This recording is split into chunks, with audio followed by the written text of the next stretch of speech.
오늘 우리가 함께 나눌 말씀이 구약과 신약에서 본문을 소개합니다.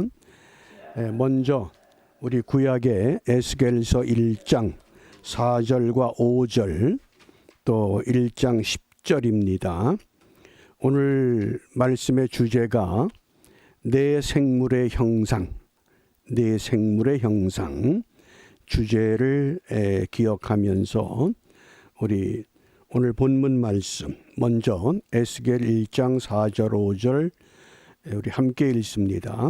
내가 보니 북방에서부터 큰 구름이 오는데 그 속에서 불이 번쩍번쩍하여 빛이 그 사면에 비치며 그 불 가운데 단새 같은 것이 나타나 보이고 그 속에서 내 생물의 형상이 나타나는데 그 모양이 이러하니 사람의 형상이라.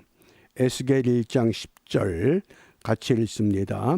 그 얼굴들의 모양은 넷의 앞은 사람의 얼굴이요 넷의 우편은 사자의 얼굴이요 넷의 좌편은 소의 얼굴이요 넷의 뒤는 독수리의 얼굴이니.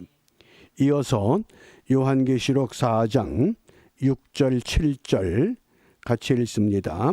보좌 앞에 수정과 같은 유리 바다가 있고 보좌 가운데와 보좌 주위에 네 생물이 있는데 앞뒤에 눈이 가득하더라. 그 첫째 생물은 사자 같고 둘째 생물은 송아지 같고 셋째 생물은 얼굴이 사람 같고 그 넷째 생물은 날아가는 독수리 같은데. 아멘.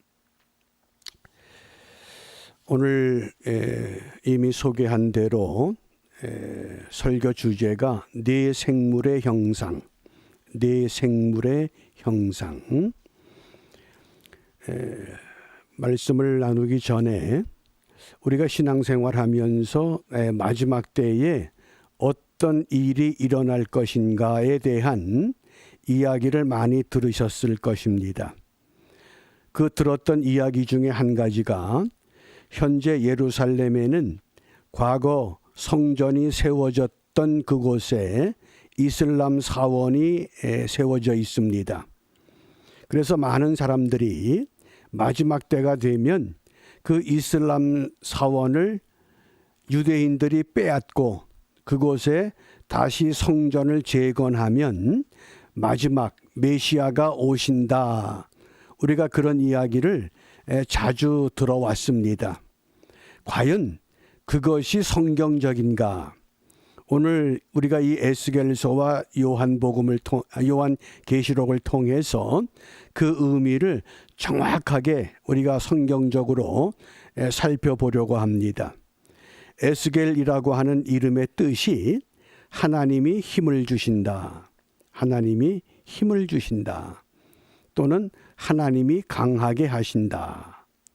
또 요한이라고 하는 이름의 뜻은 하나님이 사랑하신다.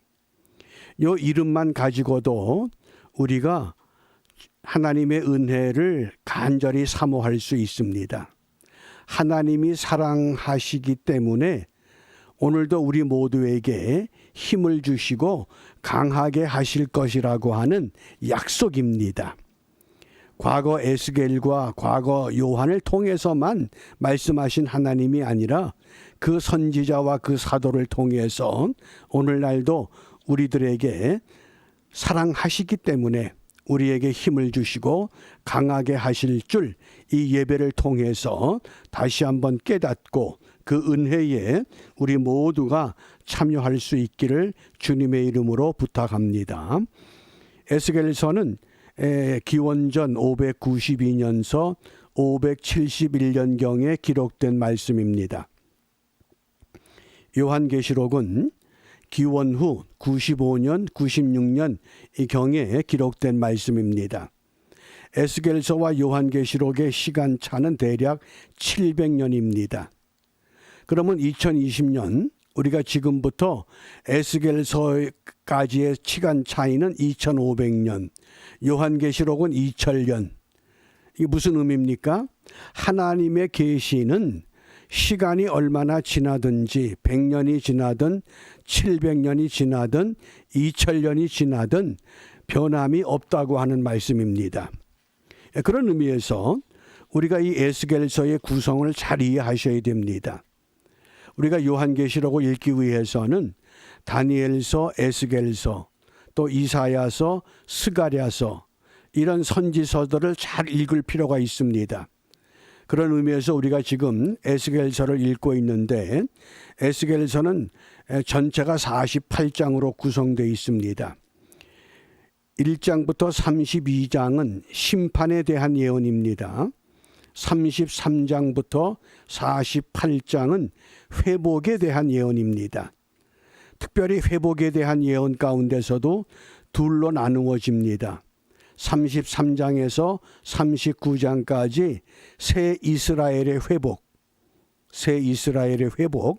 또 40장부터 48장 새 예루살렘 성전과 새 제사, 새 예배와 새 땅에 대한 말씀입니다. 또 이어서 우리가 요한계시록의 구성을 살펴볼 필요가 있습니다. 요한계시록은 크게 세 부분입니다. 1장부터 5장까지는 계시와 환상, 또 6장부터 16장까지는 일곱인, 일곱 나팔, 일곱 대접, 그래서 환난과 재앙, 또 17장부터 22장은 마지막 심판과 구원. 그러면서 그 심판과 구원도 크게 두 부분으로 나누어집니다. 17장부터 20장은 큰 성 바벨론의 멸망, 또 21장부터 22장은 거룩한 성 새 예루살렘의 완성과 결말입니다. 그래서 이 에스겔의 구성과 요한계시록의 구성을 볼 때에 그 마지막 에스겔서 40장부터 48장이 새 예루살렘 성전입니다. 그 성전의 이름을 48장 마지막에 여호와 삼마 이렇게 부릅니다. 여호와 삼마. 여호와 삼마라고 하는 뜻은 하나님이 그곳에 계신다, 그런 뜻입니다. 하나님이 그곳에 계신다. 또 이어서 요한계시록의 마지막 21장, 22장에도 이 거룩한 성 새 예루살렘 성이 분명히 이제 우리에게 다가온다고 하는 것을 예언합니다. 그러면서 설교 우리가 초반에 언급을 했습니다마는 예루살렘 성전 있는 그 자리에 지금은 이스라엘 사원이 세워져 있습니다. 이스라엘 사원 자리에 예루살렘 성전이 재건되는 날이 메시아가 오는 날이다. 세상의 종말이다. 우리가 이런 이야기를 많이 들었습니다. 그래서 마지막 전쟁은 유대교와 이슬람의 전쟁이다. 왜냐하면 예루살렘에 성전을 세우는 것이 유대인들이 목표하는 겁니다. 근데 그 근거가 어디에 있느냐? 그것이 에스겔 40장부터 48장 새 예루살렘, 이걸 제3의 성전이라고 부릅니다. 우리가 성전의 변천사를 보면 첫 번째 솔로몬 성전입니다. 다윗이 그토록 성전을 건축하고 싶었지만은 하나님께서 허락하지 않고 그 아들 때 솔로몬 때에 성전을 건축했습니다. 그리고 바벨론의 포로가 됩니다. 포로가 되었던 사람들이 다시 예루살렘으로 돌아와서 수룹바벨 성전을 짓습니다. 그래서 솔로몬 성전을 제1의 성전, 수룹바벨 성전을 제2의 성전 이렇게 부릅니다. 그리고 신약에 오면 헤롯 성전입니다. 헤롯 성전은 엄밀히 말하면 새로 건축한 것이 아니라 있는 것을 보수한 겁니다.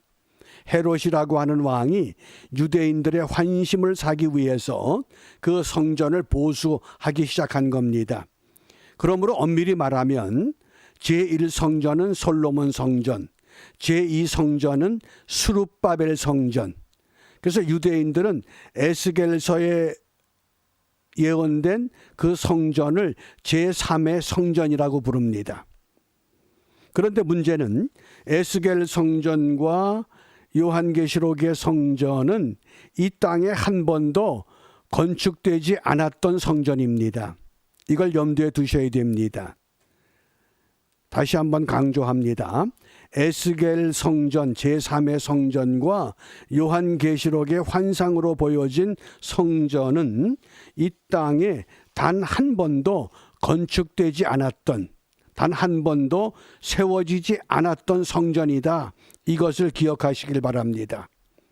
그러면 구태여 이슬람 사원 있는 자리를 빼앗아서 그곳에 예루살렘 성전을 지으면 메시아가 오시는가? 이 문제가 여기에서 이제 해결의 실마리를 찾게 되는 겁니다.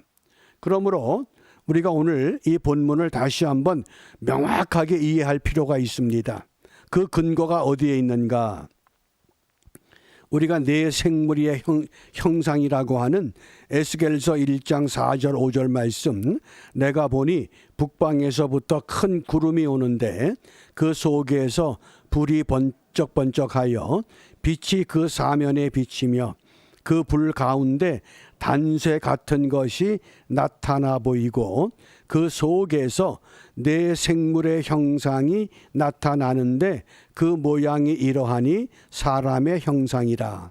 내 생물의 형상은 사람의 형상으로 분명히 밝혀졌습니다. 그런데 그 사람의 얼굴들이 어떤 얼굴이냐? 에스겔 1장 10절입니다. 그 얼굴들의 모양은 넷의 앞은 사람의 얼굴이요, 넷의 우편은 사자의 얼굴이요, 넷의 좌편은 소의 얼굴이요, 넷의 뒤는 독수리의 얼굴이니 내 생물의 형상, 내 생물은 사람과 사자와 소와 독수리, 이렇게 내 형상으로 분명히 우리에게 말씀하셨습니다. 그런데 에스겔 선지자가 이 환상을 보았습니다. 이 환상을 보았는데 700년 후에 요한이라고 하는 사도가 반모섬에서 또다시 환상을 보게 됩니다. 그 환상이 요한계시록 4장 6절 7절입니다. 보좌 앞에 수정과 같은 유리 바다가 있고 보좌 가운데와 보좌 주위에 네 생물이 있는데 앞뒤에 눈이 가득하더라. 그 첫째 생물은 사자 같고 그 둘째 생물은 송아지 같고 그 셋째 생물은 얼굴이 사람 같고 그 넷째 생물은 날아가는 독수리 같은데, 선지자 에스겔이 보았던 환상, 사도 요한이 보았던 환상, 네 생물의 그 종류가 일치한다고 하는 사실입니다. 그래서 그 네 생물이 사자와 송아지와 사람과 독수리, 순서는 차이가 있지만은 네 생물의 형상은 동일합니다. 사자와 송아지와 사람과 독수리. 그런데 이 네 생물의 형상에 대해서 처음으로 이 상징을 해석한 신학자가 초대교회의 교부 이레니시우스라고 하는 사람입니다. 이레니시우스, 이름을 기억해 두면 좋습니다. 이레니시우스. 특별히 이레니시우스의 부모님들이 아들을 서머나 감독이었던 폴리캅에게 보냈습니다. 그래서 이레니시우스의 스승이 폴리캅입니다. 폴리캅은 누굽니까? 서머나 교회 감독으로 있으면서 순교했던 순교자입니다.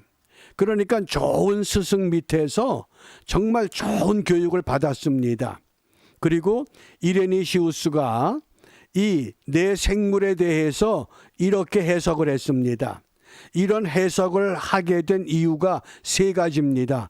첫째는 성경적인 권위를 되찾기 위해서, 성경의 권위를 회복하기 위해서.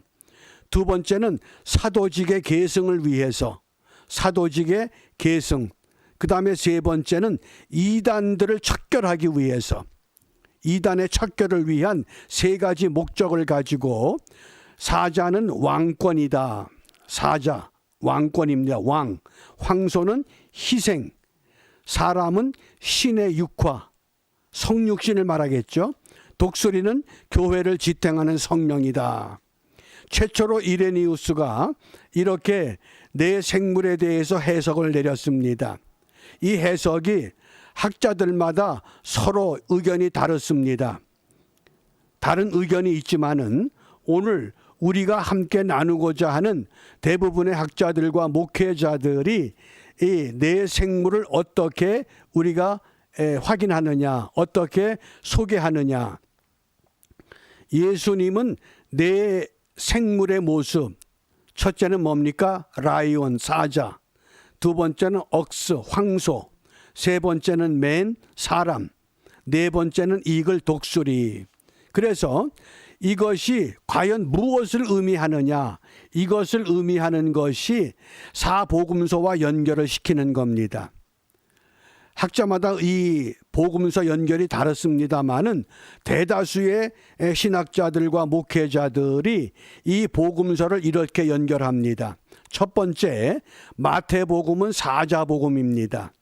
왜냐하면 예수님이 유대인의 왕으로 오셨다고 하는 것, 동방의 박사들이 예물을 가지고 찾아와서 유대인의 왕으로 나신 이가 어디 계시뇨, 이렇게 아기 예수를 찾습니다. 또 마태복음이 아브라함과 다윗의 족보로 시작을 합니다. 그래서 마태복음은 사자복음이다. 기억해 두시면 됩니다.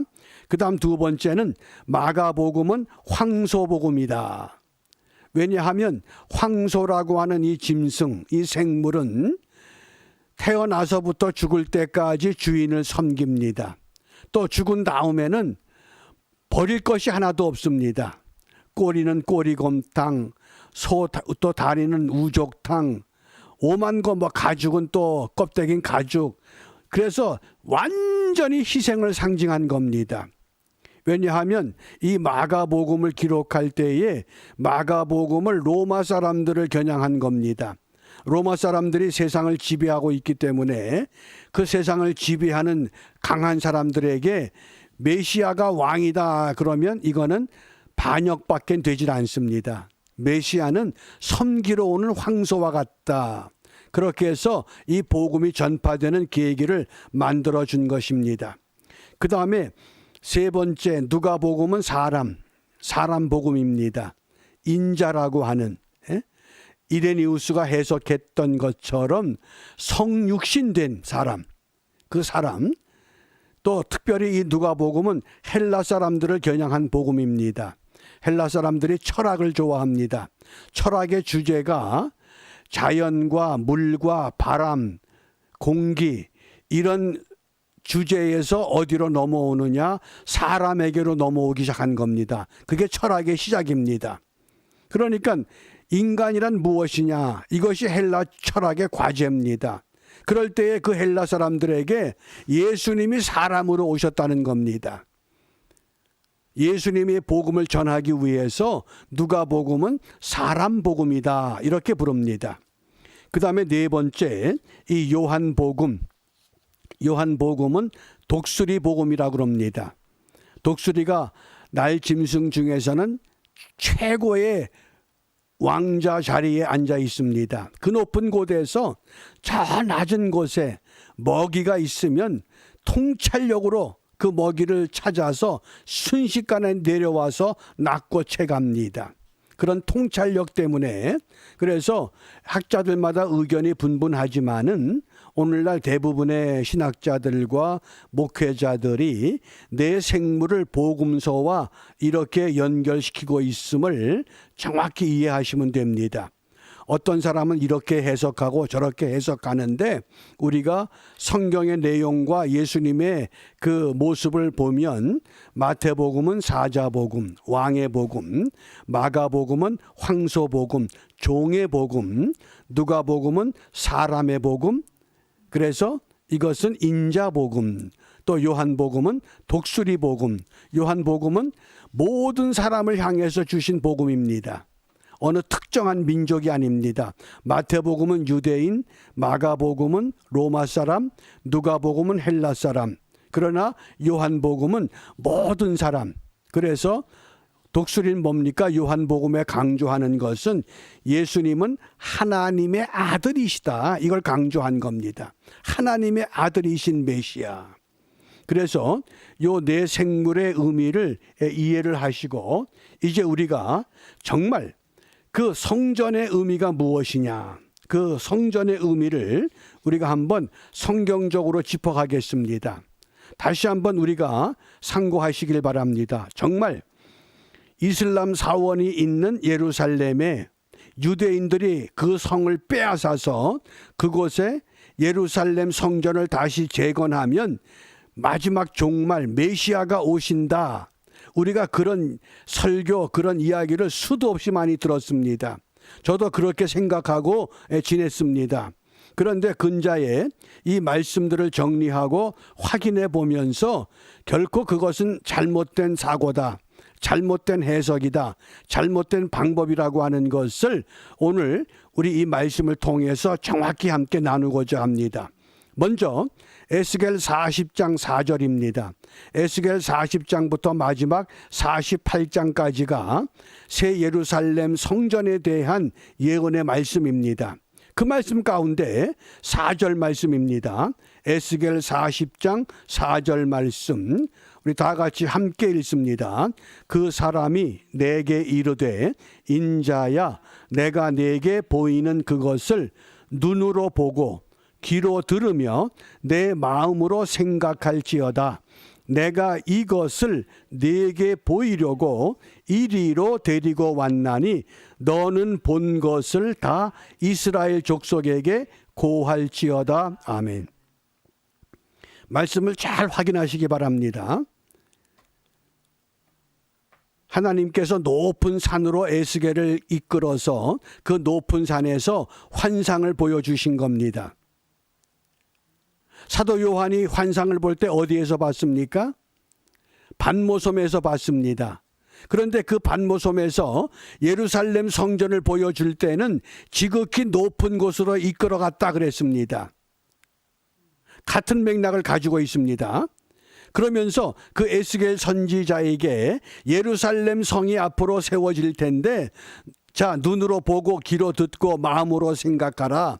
내가 이것을 너한테 보여주기 위해서 여기까지 데리고 왔다. 너는 본 것을 이스라엘 족속에게 무엇할지어다?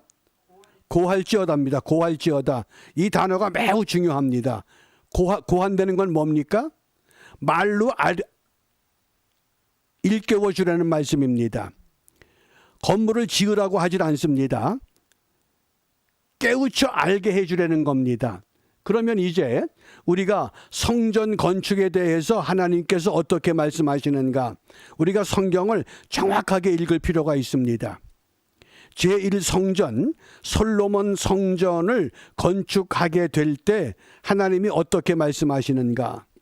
열왕기상 5장 5절입니다. 함께 읽습니다. 여호와께서 내 부친 다윗에게 하신 말씀에 내가 너를 이어 내 위에 오르게 할 내 아들 그가 내 이름을 위하여 전을 건축하리라. 전을 뭐 하리라? 건축하리라. 고하라는 겁니까? 건축하려는 겁니까? 정확히 건축하라 그럽니다. 하신 대로 내가 내 하나님 여호와의 이름을 위하여 전을 건축하려 하오니. 그러니까 하나님께서 뭔가 지시하실 때에 어떤 것은 건축하라고 지시하시고 어떤 것은 구하라고 하십니다. 이걸 정확히 구분할 수 있어야 됩니다. 에스겔 선지자에게 보여주셨던 새 예루살렘 성은 건축하는 겁니까? 고하는 겁니까? 그건 고하는 겁니다. 이 점을 잊지 마시기 바랍니다. 그러나 솔로몬에게 주셨던 전은 건축하라. 그가 내 이름을 위하여 전을 건축하리라. 내가 내 하나님 여호와의 이름을 위하여 전을 건축하려 하오니 건축하는 겁니다. 이건 직접 땅에 세워야 할 건물을 말하는 겁니다. 그래서 열왕기상 6장 1절에 보면 솔로몬이 성전 건축을 시작합니다. 분명히 성전 건축을 시작하니라 그랬습니다. 그때가 이스라엘 백성들이 애굽에서 나온 지 480년. 480년 만에 이제 성전을 건축하게 된 겁니다. 그 연대로 보면 주전 966년입니다. 자, 이렇게 솔로몬 성전이 세워지고 북쪽 이스라엘이 망합니다. 남쪽 유다도 망합니다. 북쪽 이스라엘은 아수르에게, 남쪽 유다는 바벨론에게 망했습니다. 그래서 우리가 요즘 읽었던 다니엘과 이 1차 포로가 되고 에스겔은 2차 포로가 돼서 바벨론 땅에 지금 거하고 있습니다. 그러니까 에스겔서는 바벨론 땅의 포로로 정착한 하나님의 백성들에게 주시는 예언의 말씀입니다. 그들이 간절히 예루살렘으로 돌아가기를 원했습니다. 그런데 그들이 돌아가기 전에, 이 망하기 전에 어떤 일이 있었느냐. 자, 열왕기하 22장 6절입니다. 요시야 왕 때 그 성전이 많이 돌보질 않아서 낙후됐습니다. 그러니까 하나님은 성전에 대해서 명확하게 말씀을 하십니다. 열왕기하 22장 6절 같이 읽습니다.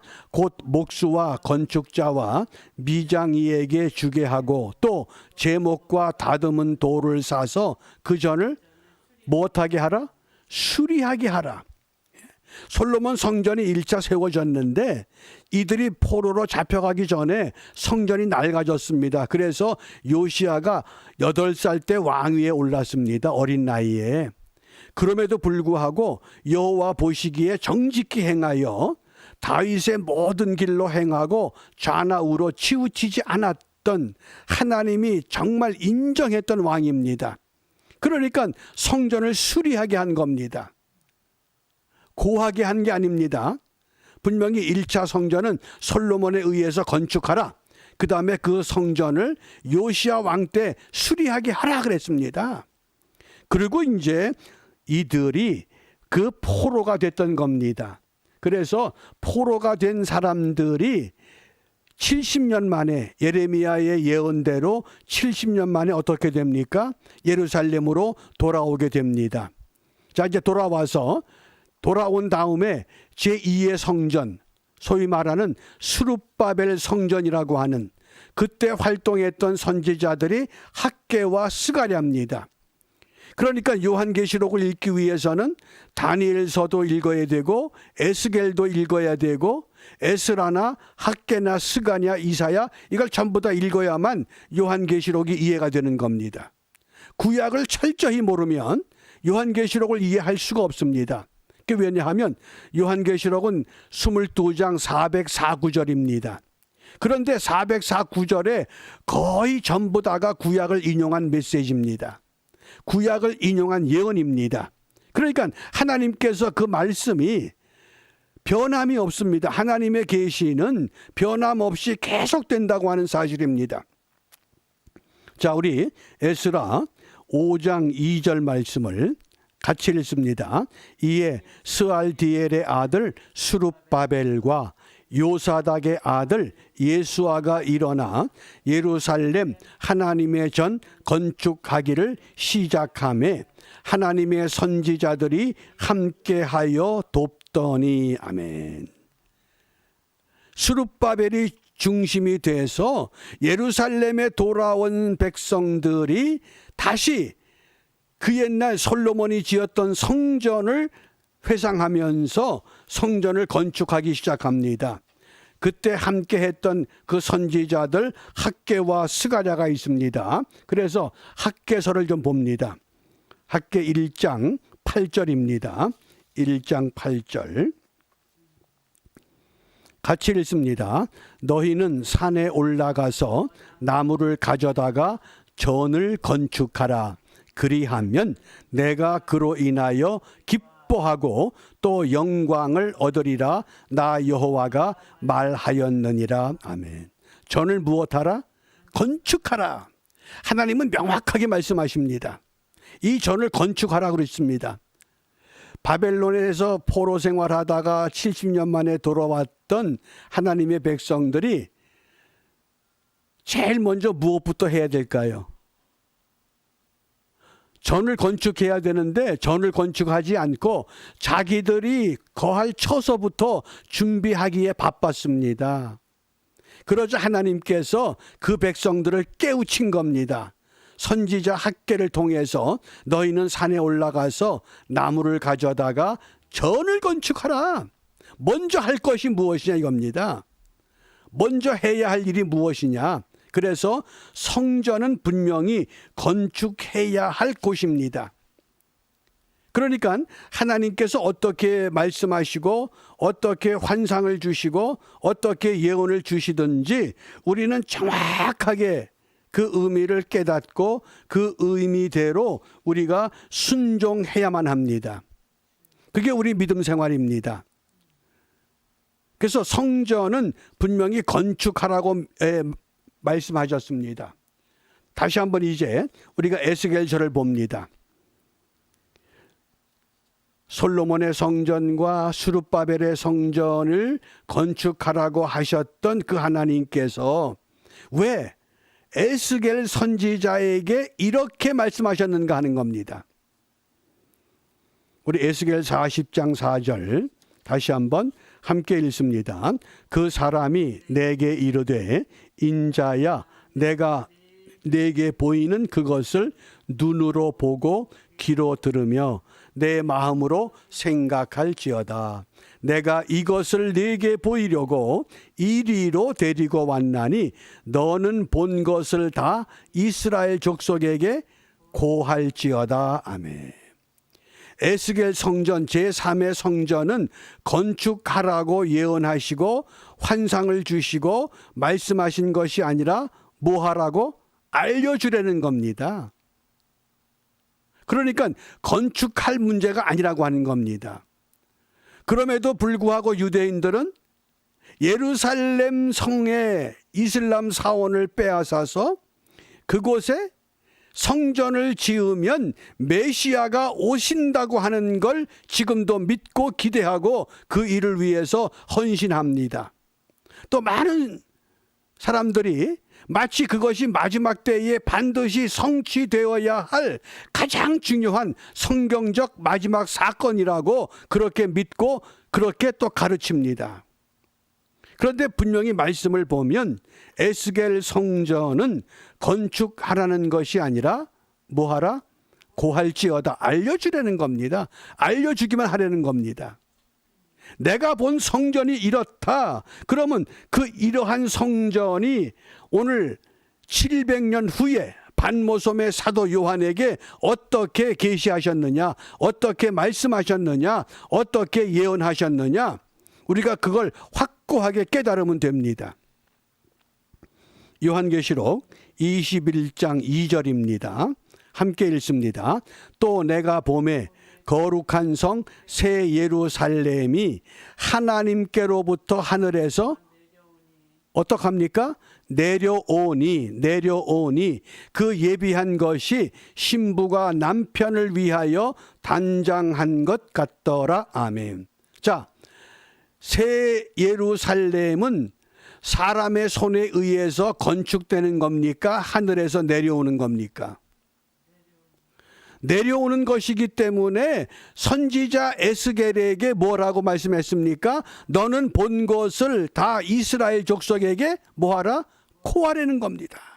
알려만 주라는 겁니다. 너희들이 아랍과 전쟁을 해서 피비린내 나는 싸움을 해서 그곳에 이슬람 사원을 헐고 예루살렘 성전을 지어라. 그러면 내가 오마. 그런 메시지가 전혀 아니라고 하는 사실입니다.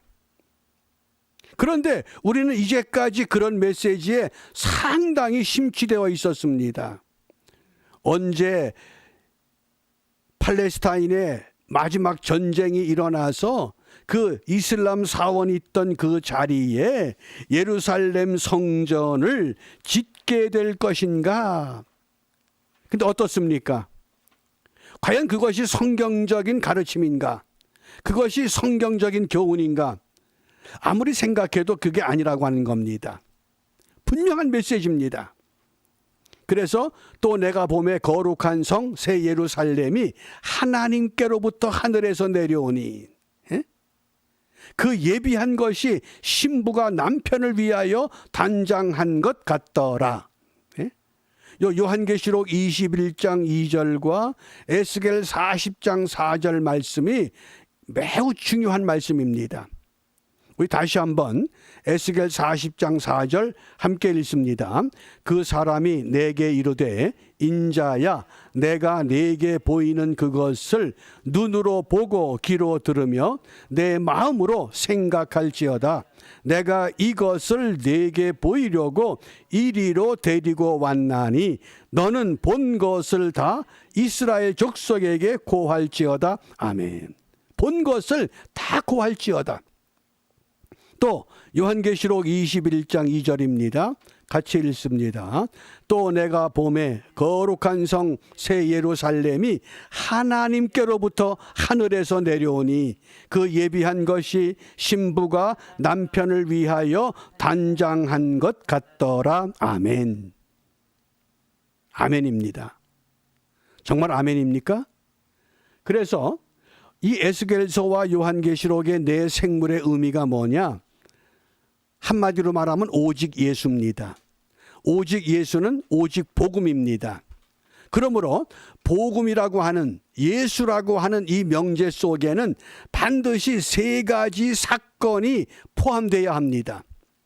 세 가지 중에서 어느 것 하나 놓치면 온전한 복음이 아니고 온전한 예수가 아닙니다. 그 세 가지가 첫 번째 십자가입니다. 십자가. 그 다음 두 번째가 부활입니다. 부활. 십자가, 부활. 세 번째가 재림. 그래서 십자가, 부활, 재림. 이것이 복음의 핵심이고 이것이 예수님의 핵심입니다. 그러니까 예수님은 복음이고 복음은 예수님이십니다. 그러면 우리가 팬데믹이라고 하는 이러한 어려운 상황 속에서 이런 현실 속에서 오직 복음, 오직 예수, 십자가와 부활과 재림이라고 하는 이 마지막 남은 이 시대를 향해서 우리가 어떤 믿음으로 어떤 신앙생활을 해야 할 것이냐. 자, 고린도전서 1장 17절 함께 읽습니다.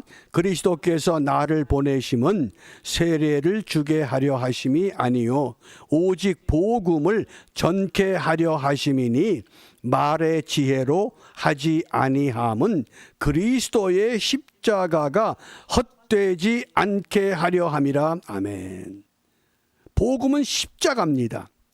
그러니까 우리가 이 어려운 환경, 어려운 시대 속에서도 복음 예수 때문에 예수 십자가 이것만 붙잡아야 합니다. 그걸 붙잡기 위해서 로마서 13장 14절입니다. 함께 읽습니다. 오직 주 예수 그리스도로 옷 입고 정욕을 위하여 육신의 일을 도모하지 말라. 육신의 일에 너무 집중하지 말라. 그런 말씀입니다. 그래서 이 오직 복음 오직 예수는 어디에서 완성이 돼야 합니까? 성전에서 완성돼야 합니다. 그것이 에스겔이 본 환상의 제3의 성전이요 요한이 본 새하늘과 새 땅을 이루어내는 거룩한 성 새 예루살렘이 하늘에서부터 내려오는 성전입니다. 그러므로 그 성전은 뭡니까? 예수님이 성전입니다. 교회가 성전입니다. 성도들이 성전입니다. 사도 바울이 고린도 교회 성도들을 향해서 두 차례 분명히 메시지를 주셨습니다. 너희 몸은 하나님의 영이 거하는 성전이라는 겁니다. 그러니까 오늘 이 팬데믹 시대에 하나님께서 우리에게 무엇을 원하시느냐? 성전을 회복하려는 겁니다. 그런데 유대인들은 성전에 대한 개념이 정확하지 않았습니다. 예수님 당시에 헤롯 성전을 보수하면서 유대인의 환심을 사고자 할 때에 그 어느 유월절에 예수님께서 성전에 올라가셨습니다. 성전에 돈 바꾸는 사람들, 비둘기 파는 사람들, 성전에 그들이 가득합니다. 그러니까 예수님께서 노끈으로 채찍을 만드셔서 그들을 다 내리쳤습니다. 상을 뒤집어 엎습니다. 그리고 말씀하십니다. 너희가 이 성전 헐라. 내가 사흘 동안에 일으키겠다.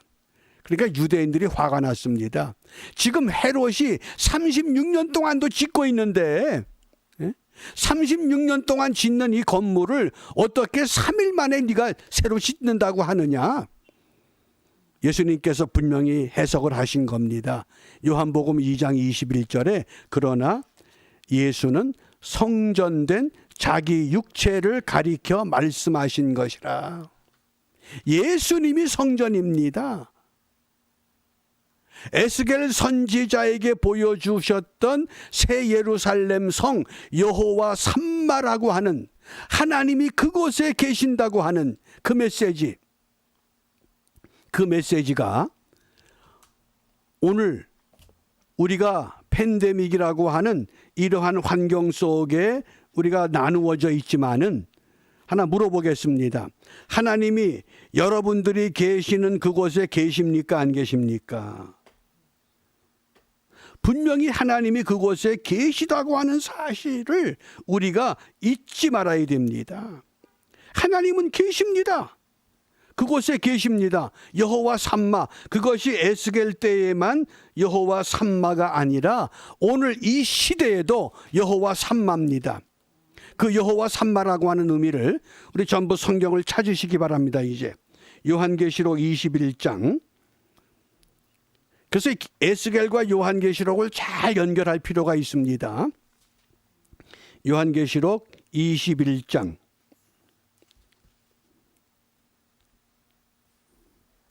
제가 이제 1절부터 읽습니다. 또 내가 새 하늘과 새 땅을 보니 처음 하늘과 처음 땅이 없어졌고 바다도 다시 있지 않더라.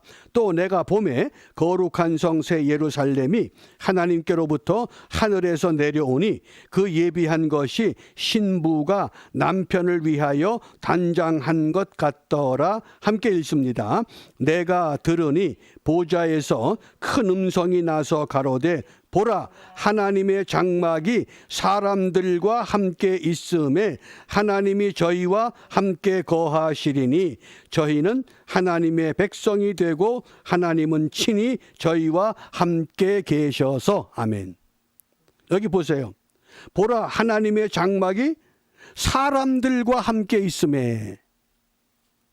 에스겔 선지자가 보았던 새 예루살렘 성 여호와 삼마, 하나님이 그곳에 계신다는 겁니다. 바꿔 말하면 하나님의 장막이 사람들과 함께 있음에 예수님이 오시면 예수님이 성전이기 때문에 그 예수님 성전 속에 우리 모두가 들어갑니다. 그럼 뭡니까? 하나님이 그곳에 계신 겁니다. 그래서 하나님이 저희와 함께 거하시리니 저희는 하나님의 백성이 되고 하나님은 친히 저희와 함께 계신다. 예? 여호와 삼마입니다. 이것이 내 생물의 형상입니다. 이제 말씀을 정리합니다. 오늘 내 생물, 사자, 황소, 사람, 독수리. 사자는 내 생물은 예수님을 상징하는데 사자는 마태복음, 황소는 마가복음, 사람은 누가복음, 독수리는 요한복음. 그래서 예수님의 다양한 모습, 그 다양한 모습을 우리가 복음으로 묶었습니다. 그런데 그 복음의 핵심은 십자가와 부활과 재림입니다. 마지막 남은 건 재림밖에 없습니다. 그 재림 때에 이루어질 것이 에스겔 환상의 성전, 사도 요한이 보았던 거룩한 성 예루살렘, 이게 다 동일한 것들입니다. 그러면 우리가 오늘 이 시대에 우리가 어떤 삶을 고백해야 할 것인가? 내 생물의 형상은 예수 그리스도를 상징합니다. 마지막 날에 예수님께서 다시 오심으로 에스겔 성전과 새하늘 새 땅은 완성될 것입니다. 날마다 성전된 내 몸을 거룩하게 회복시켜야만 합니다. 팬데믹으로 일상생활에서 우리가 주의하며 지켜야 할 것들이 있는 것처럼, 또 이것들을 실천하게 하신 것처럼 이제부터는 진리의 말씀으로 교회를 지켜야 합니다.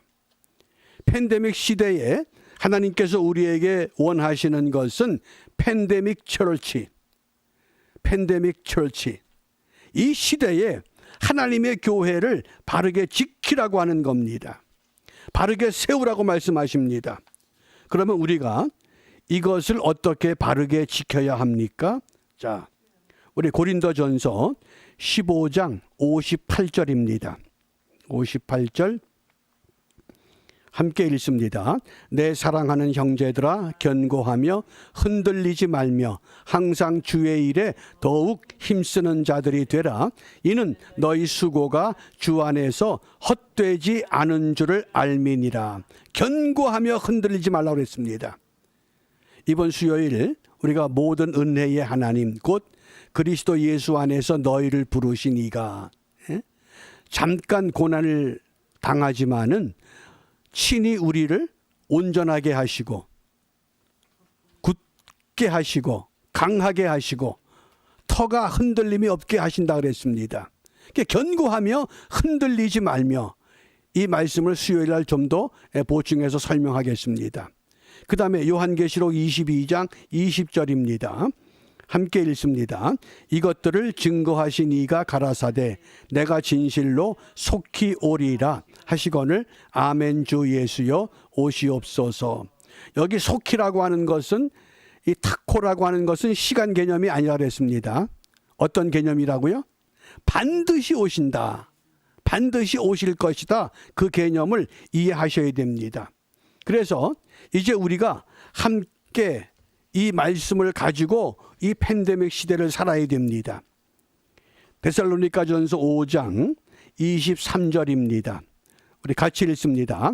평강의 하나님이 친히 너희로 온전히 거룩하게 하시고 또 너희 온 영과 혼과 몸이 우리 주 예수 그리스도 강림하실 때에 흠없게 보존되기를 원하노라. 아멘. 한 번 더 같이 읽습니다.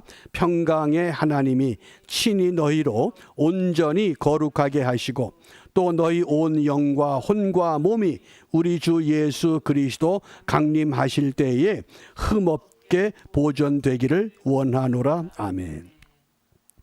우리가 온라인 예배를 드리면서 시급히 해결해야 할 과제들이 몇 가지가 있습니다. 그 첫 번째가 성찬식입니다. 온라인 성찬식이 과연 가능한가? 지금 이게 심각한 문제입니다. 그 다음 두 번째, 온라인 세례입니다. 모이질 못하기 때문에 세례는 줘야 되겠는데, 그래서 사실은 신학자들이나 이게 신학교에서 빨리 이걸 선언해 줘야 됩니다. 어떤 사람들은 된다 그러고 어떤 사람은 안 된다 그럽니다. 이 온라인 성찬식, 온라인 세례식. 그 다음에 세 번째가 온라인 헌금입니다. 왜? 예배에는 이 세 가지가 가장 중요한 요소 가운데 하나가 되기 때문에 그렇습니다. 그래서 우리가 이런 과제가 오늘 우리 앞에 주어져 있기 때문에 우리 파트리스 교회는 이런 어려운 과제들을 어떻게 해결할 것인가. 우리가 서로 기도하면서 지혜를 모으면서 또 바라기는 우리가 계속 후원하고 있는 이 단체들, 우리가 재정이 어려워서 후원하는 단체들의 그 후원을 끊는 일이 없도록 우리가 함께 기도하고 협력하면서 끝날까지 그리스도의 몸된 지체들을 우리가 사랑으로 감싸 안고 돌볼 수 있는, 또 특별히 다음 주일은 추수감사주일입니다. 내가 받은 바 은혜와 감사를 우리가 함께 기억하면서 기쁨으로 나눌 수 있는 그런 감사의 예배가 이루어지기를 바랍니다. 우리의 결단의 찬송 14장 구세주를 아는 이들 함께 하면서 헌금합니다.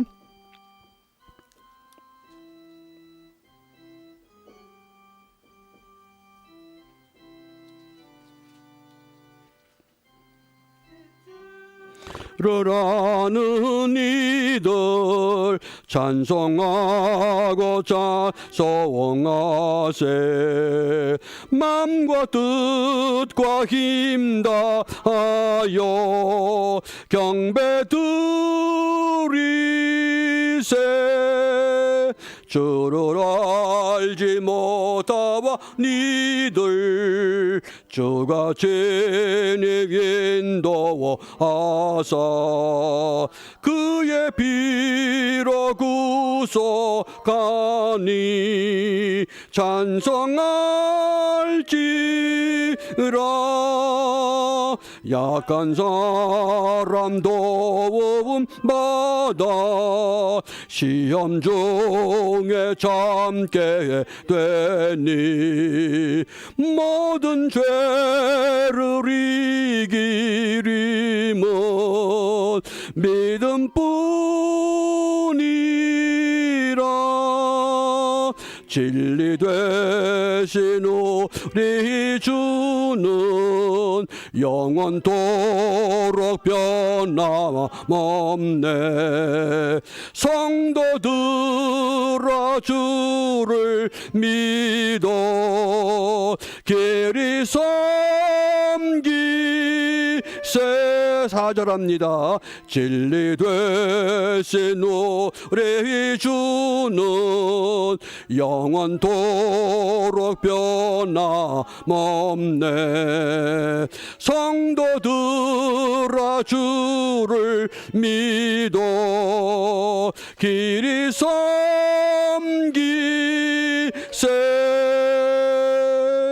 기도합니다. 은혜가 풍성하신 하나님, 2019년 추수감사주의를 보내고 또다시 2020년 추수감사주의를 앞두고 있습니다.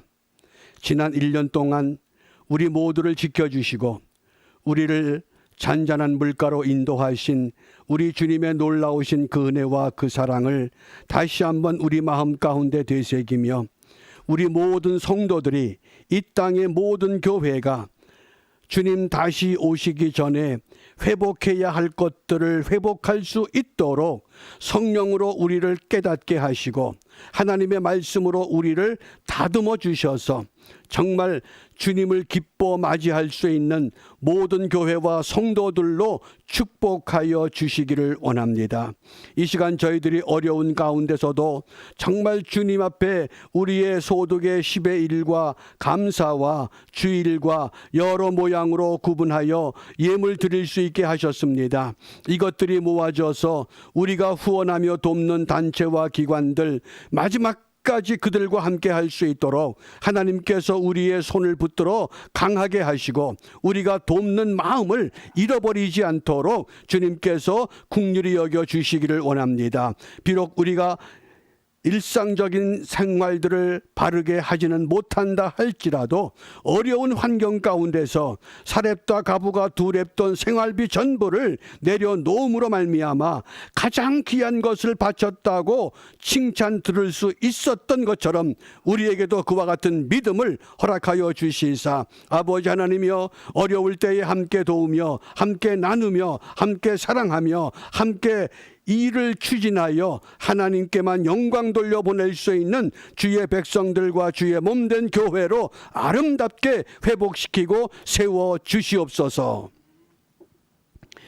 여호와는 내게 복을 주시고 너를 지키시기를 원하며 여호와는 그 얼굴로 내게 비치사 은혜 베푸시기를 원하며 여호와는 그 얼굴을 내게로 향하여 드사 평강 주시기를 원하노라. 이제는 우리 주 예수 그리스도의 은혜와 하나님 아버지의 사랑과 성령의 교통하심이 함께 예배한 주의 백성들 위에 이제부터 영원토록 함께 계실지어다. 아멘.